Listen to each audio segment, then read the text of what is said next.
자, 미국 대통령 선거, 우리 황 소장님 생각하고 이전에 1기 트럼프 대통령이 될 때 모두가 트럼프에 대해서 불확실할 때 된다고 이야기했어요. 또 두 번째는 다 트럼프 된다고 할 때 바이든 된다고 했습니다. 이번에는 어떻습니까?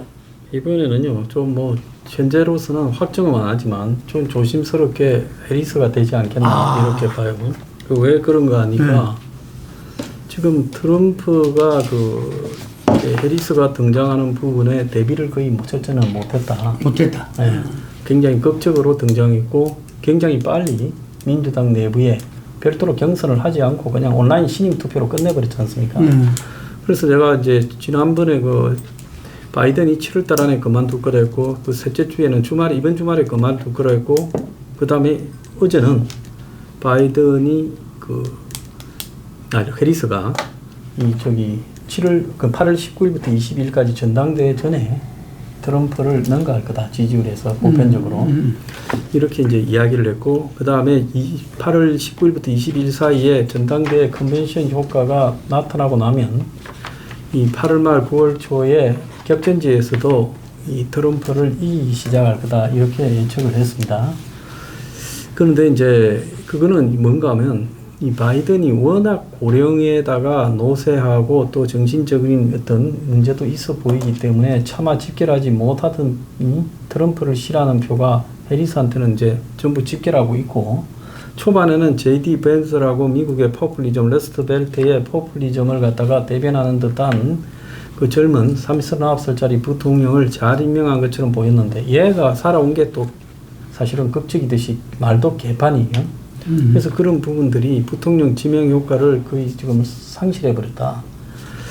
자, 그런 상황에서 해리스가 이제 부통령을 지금 아리조나주 상원의원이나 아니면 펜실바니아주 격전지에 거기에 이제 주지사를 할 걸로 지금 보이는데 둘 중에 하나가 거의 확실하다고 이야기가 나오고 있어요. 근데 이제 부통령이 또 나름 사회적 경력을 가지고 검증된 사람이 붙고 하면 안정감이 더 나올 거다. 다만 지금 하나가 이제 중동 전쟁이 확전되는 거하고 경제적인 문제인데 지금 한국이 오히려 빨리 흔들리지 미국은 경제적으로 지금 데드캣 바운스 정도다. 그러니까 주식이 떨어질 때 잠깐 또 올라가고 또 떨어지고 이런 상태로는 11월 달 전에 미국 경제가 완전히 붕괴될 것 같지는 않아요. 그렇기 때문에 이번에 경제적인 위기가 한국에 미치는 것보다 미국에는 어제도 보면 2% 떨어졌잖아요. 나스닥이. 그러니까 한국하고는 또 좀 감이 다르다라는 이야기를 할 수 있고요. 그 다음에 중동전의 확전은 이게 한편으로는 이런 위기가 대외적인 안보 위기가 발생했을 때 미국에는 항상 집권층에 좀 유리하게 작용하는 부분도 있다. 자, 해리스가 흑인하고 인도 이런 부분들을 대표하고 있고 그렇기 때문에 상당히 여성이고 그래서 미국에 어떻게 보면 이 소수 계층에 굉장히 유리한 득표 기반이 있다라는 이런 것들을 여러 가지로 고려할 때요. 미국 대선 상황이 판이 완전히 달라져서 현재로서는 해리스가 유리한 판이다. 저는 그래 보고 있습니다. 우리 홍 수장님 지금 현재 여론조사는 어떻게 나오고 있습니까? 지금 미국 전역에서는 이제 이미 해리스가 역전하는 거로 나오고 있는데 문제는 이 스윙 스테이트에서 지금 이 7개 중에 4개를 해리스가 앞서는 거 최근에 나온다라고는 이야기가 있어요. 그러나 아직 확실한 거는 아직 모르겠고 스윙 스테이트에서는 지금 아직은 이제 백중인 것 같습니다. 그래서 지금 현재 여론으로 놓고 본다면 현 시점에서는 거의 백중이라고 봐야 되고 우열을 이야기할 수가 없고 그러나 최근 여론의 흐름으로 본다면 아무래도 해리스가 여론의 흐름을 타고 있는 것은 사실인 것 같습니다. 그런데 왜 이런 일이 벌어졌는가? 지난 대선 때는 러스트벨트 지역의 노동자의 분노가 최고 큰 동력이었어요. 그때 좀 트럼프가 좀 이상하다. 그래도 긍부정적으로 치우쳤다기보다도 좀 돈키호테, 어떻게 보면 좀 재밌기도 하고 그런 인물이었는데 트럼프 대통령 임기 끝나고 그다음 또 바이든 대통령 임기 끝나면서 8년이 지나면서 트럼프가 트럼프의 리스크를 스스로 만들어 버렸어요. 그래서 지금 볼 때는 러스트벨트의 분노가 예전한 상태에서 트럼프에 대한 분노가 지금 상당히 커져 있다. 그럼 트럼프에 대한 분노는 뭐를 이야기할 수 있는가? 하나는 뭐 예를 들면 반인종주의라든가 반윤리, 반사회주의, 사회적 어떤 그런 행위라든가 반법치주의적인 문제, 그리고 또 하나는 뭐냐면은 이 바이든과의 대결 구도에서의 그 강점이 다 약점으로 지금 바이든으로 넘어와 버렸습니다. 나이를 갖고 공격했는데 그것이 이제는 부메랑이 되어서 지금 넘어와 버렸고, 마지막으로 뭐가면 사실 바이든이 선거 전략상 제일 어려웠던 것이 중간 평가적 성격이었어요. 근데 해리스를 갈라타 버리니까 이게 중간 평가가 없어져 버려요.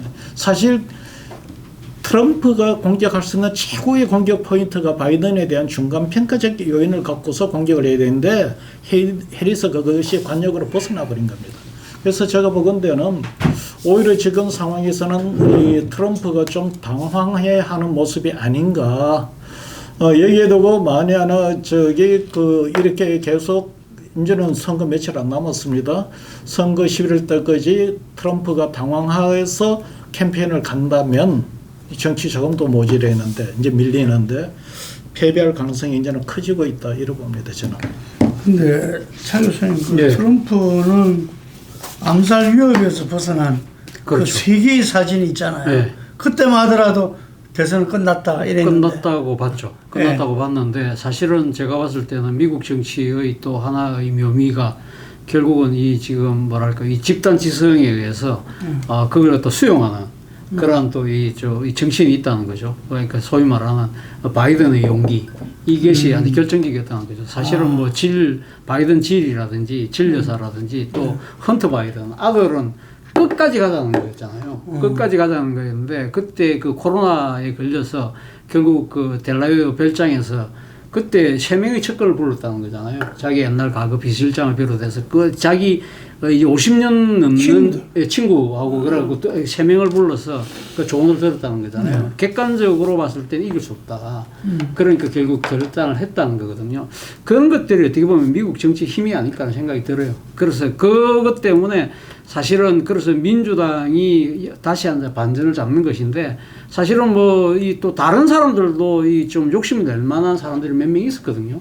뭐 그런데도 그런 사람들보다도 바이든이 바로 뭐 해리스에 대한 지지를 바로 공개적으로 천명을 했고 그리고 이어서 뭐 힐러리 클린턴 뭐 또 이어서 나중에 오바마까지 쭉 그러니까 민주당 내의 소위 말하는 이너서클들이 다 똘똘 뭉쳐서 한 해리스를 미니까 해리스의 대세론이 이제 만들어지는 것이고요.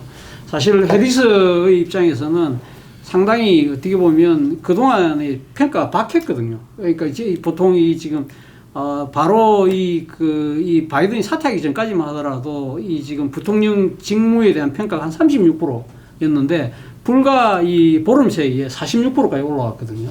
그런 부분들이 상당히 그러니까 민주당 내의 그런 그 위기감이 일종의 이제 절박감으로 되면서 이제 그 해리스를 중심으로 똘똘 뭉치는데 해리스도 상당히 영리한 행보를 하고 있는 것 같아요. 예를 들면 본인이 캘리포니아 이 법무부 장관, 쉽게 말하면 검찰총장이죠. 그래서 그러니까 검사 경력을 이용을 해서 이 프레임 자체를 그러니까 지금 이 사회 정의를 실천하는 검사와 이거 시도 때도 없이 이 죄를 저지르는 중죄인과의 이런 프레임을 만드는 것 자체도 상당히 영리한 것 같고, 그리고 아마 빠르면 아마 지금 우리 시간 오늘 밤에 아마 부통령 후보를 아마 이 낙점을 할 것 같은데, 앞서 말씀하신 것처럼 지금 제가 봤을 때는 두 사람이에요.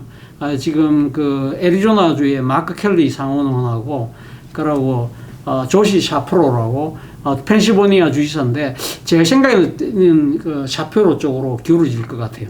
아무래도 펜실베니아가 지금 경합주 중에서 최고의 경합주고, 애리조나는 11명의 선거인단이지만 펜실베니아 19명이거든요. 그렇기 때문에 아마 그런 부분들 때문에 상당히 아마 이 영리하게 생각을 하고 있는 것 같고, 이러한 부분들을 또 상당히 시너지 효과를 내서 바로 지명되면 오늘 그러니까 그날 발표한 날 밤에 어디로 간다고 그랬죠? 필라델피아로 가서 유세를 벌리는 식으로 해서 착착 진행들이 아주 매끄럽게 진행되고 있다. 그렇다고 한다면 저도 역시 뭐 트럼프가 좀 더 그러니까 불리하지 않을까라는 생각이 듭니다. 저는 이렇게 제가 이제 서양사를 전공했잖아요. 네. 그 안에 미국사도 있습니다. 그래서 이제 미국 이제 독립전쟁을 통해서 어떤 근대의 그런 혁명을 일으키면서 등장한 나라인데, 대통령 선거 때가 되면은 이 대통령 선거 제도에 대해서 야, 뭐 이런 선거 제도도 다 있나? 알다시피 예를 들면 힐러리 클린턴 같은 경우도 당시에 부시한테 전체 국민 득표에서 이겼잖아요. 트럼프한테. 예. 힐러리 클린턴이 트럼프한테. 트럼프한테 200만 표 넘게 이겼죠. 300만 표. 예. 그 엄청나게 그 전에 보면은 또 부시한테 한 거는 고도 이겼죠. 전체. 네. 그러니까 이게 우리로서는 상상이 하기 어려운데, 미국이 연방정부란 거, 그리고 그 주 단위가 하나의 국가로 먼저 성립이 되고 나중에 연방이 됐기 때문에 미국에서는 전혀 이상하게 생각하지 않는 거죠. 이게 연방이라도 전체 국가가 하나로 된 상태에서 이렇게 각 이 주라든지 뭐 이런 부분도 있는 게 아니라, 주가 국가로서 이미 스테이트로 있는 상태에서 연방이 됐기 때문에 아주 독특한 선거인단 제도를 갖고 있고, 또 하나는 유권자 등록제. 이것도 좀 이렇게 우리는 주민등록 넣으면 다 투표권을 갖게 되는 거잖아요. 근데 이건 유권자로 본인이 등록을 해야만 이 투표권이 생기는 거거든요. 그러니까 어떻게 말하면 이거는 정말 일상사에 바쁜 사람들, 그 다음에 문맹자, 이런 사람들은 사실 투표권을 제한하는 또 효과가 있잖아요, 이게. 그래서 그런 측면에서 상당히 이게 뭐 아까 말한 소수인종, 그리고 소외된 사람들, 이런 사람들이 의사가 잘 반영되기 어려운 구조였다. 뭐 그랬는데, 지난번에 이제 흑인 여성으로서 힐러리 클린턴이 도전했다가 이게 전체는 이게 좀 선거에 지는 바람에, 그래서 이번에 이제 해리스가 다시 등장했을 때 그 기대도 굉장히 큰 것 같아요. 이게 처음에 바이든이 사퇴 운운할 때마다라도 미셸 오바마에 대한 기대도 컸었는데, 하여튼 해리스가 되면서 그쪽에는 어쨌든 미국에는 지금 트럼프의 사법 리스크가 만만치 않지 않습니까? 이게 그러면서 트럼프는 계속 막말이라든지 이런 부분들은 현재 진행형이잖아요. 현재 진행형, 그거는 어떻게 말하면은 좀 미국의 아까 말한 집단 지성들을 상당히 짓밟는 행위들이죠, 이게. 그래서 그런 부분에서 우리로 치자면은 공정과 상식을 내건 윤석열처럼, 예를 들면 법과 질서를 내걸은 해리스. 그 해리스가 트럼프에 대해서 공격은 막 정말 뭐 엄청나더라고요. 이게 표현하는 것도 그렇고. 근데 그런 부분들이 다 어찌 말하면 용납이 된다는 이야기죠. 대선 캠페인으로서도. 그래서 과연 그렇지만 또 금방 이야기했던 제가 세계의 사진을 놨던 어떤 트럼프의 예를 들면 아메리카를 갖다가 복원시키기 위한 어떤 강력한 리더십, 또 이 부분도 한쪽에는 있는 거죠, 이게. 근데 이게 역시 대선 승부처는 경합 스윙 스테이트 주고, 그 중에서 아까 펜실베니아 같은 경우를 주지사를 부지사로 부통령으로 해가지고 뭔가 그걸 하려고 하는데, 일단 제가 생각할 때는 그렇습니다. 이 백인 노동자 계층들, 백인들 화이트 워킹 클래스에 대해서 어느 정도 해리스가 좀 따라잡느냐. 일방적인 트럼프 우세는 어쩔 수 없지만 거기에서 어느 정도 따라잡으면서 경합주에서 그 부분들에 대해서 변화를 주느냐. 이 부분들이 많은 전문가들이 해리스가 지금 현재 지지세는 결집했잖아요.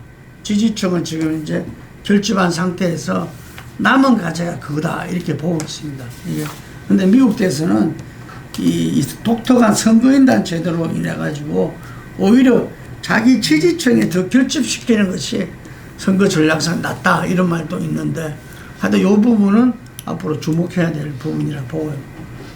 제가 말씀드리고 싶은 거는 윤석열 대통령 이야기를 드리고 싶어요. 아까 우리 차 교수도 트럼프가 상당히 예측을 못했다. 해리스의 그 등장을. 그러니까 바이든이 그만큼 의지가 강했고 또 대선 경선을 통해서 이렇게 이 후보로 선출이 된 상태였고 전당대회만 남았지. 그랬는데 이것을 멈췄다는 거죠. 이게.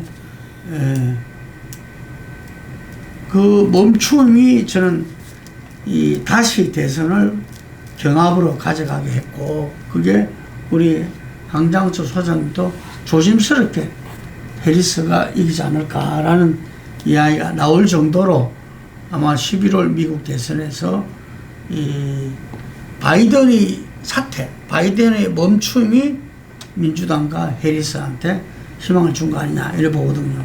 그래서 저는 아까도 말씀드렸지만 윤석열 대통령은 이재명 대표를 변화시킬 수 있어요. 하지만 이재명 대표의 변화가 한동훈의 변화가 윤석열 대통령의 변화를 가져올 수 있는 거는 바로 아니거든요. 예. 그럼 윤석열 대통령의 변화를 가장 갈급하는 거는 우리나라 국민들이다. 이렇게 봅니다. 그래서 윤석열 대통령이 이 멈춘 바이든의 어떤 성공, 저는 11월 미국 대선에서 해리스가 당선된다면 그 영웅은 바이든이 될 것이다. 아마 이번에 8월 전당대회에서도 바이든이 그 후보로 사퇴한 최초의 대통령입니다. 가장 각광을 받지 않을까 예측되고 11월 달에 해리스가 당선된다면 아마 그 당선시킨 영웅으로서 바이든은 역사 속에서 추앙받을 거다 이래 보거든요. 그런 측면을 윤석열 대통령이 똑똑히 지켜볼 것이고 또 바이든하고 좀 친했잖아요. 실제 그것도 이야기를 듣고 하면 본인도 어느 순간에 멈춰라. 윤석열 대통령이 멈추는 것이 나라와 국민을 위한 것이고 본인을 한국 현대사의 영웅으로 만드는 것이다. 흔히 이야기한 대로 임기 단축과 7공화국 개헌. 7공화국 개헌은 그토록 많은 대통령 후보들이 대선 때 다 개헌을 약속했다가 되고 나면은 허지부지 되고 온 게 온 국민들이 다 알고 있어요. 그렇지만 윤석열 대통령이 그 모든 실정과 비판에 불구하고 우리 국민의 염원인 우리가 가야 될 어떤 정치개혁의 완성판은 개헌입니다. 개헌. 이 개헌을 해낸 대통령으로서 정말 획기적인 어떤 결단을 내리기를 다시 한 번 더 촉구하는 바입니다.